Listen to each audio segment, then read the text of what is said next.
Launch conductor Scott Bonner reports a green board. Everyone go. Minus 6, 5, 4, 3, 2, engine start, 1.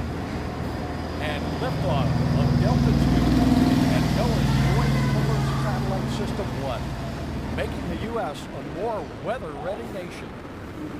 The Delta II is proceeding on a flight azimuth of 196 degrees, just to the west of 108 degrees south. Good. Also seeing a good symmetric burn across all 6 grounded solids.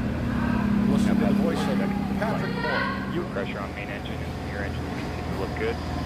Now passing Mach 1, Delta II now supersonic.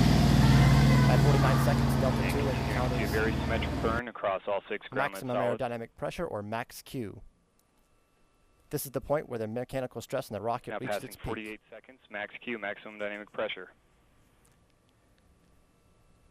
The 6 ground-lit solid rocket motors will burn out about 64 seconds into flight. Tail off. The 3 air-lit motors will ignite a second and a half later. And we have burnout and ignition of the 3 air-lit solids.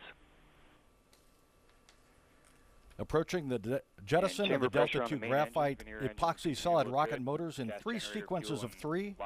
The first 3 will fall away 1 minute 26 seconds into flight, followed a second later by the next 3. Now 1 minute 25 seconds into flight. And we have good jettison of all 6 groundlet solids. The final 3 air-lit motors will continue to burn until they are jettisoned 2 minutes 11 seconds into flight. 1 minute 40 seconds into flight. Chamber pressure on the main engine, both Veneer engines continuing to remain very stable. Gas generator, fuel, and LOX injector pressure is also looking very good.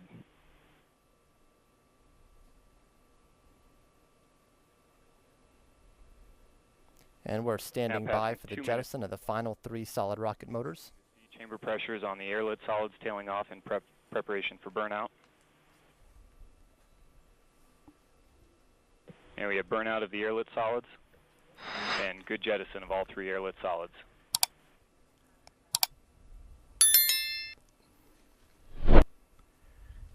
And the booster LOX tank press valve has been opened. LOX tank ullage pressure response looks good. 2 minutes 30 seconds into the flight of Delta.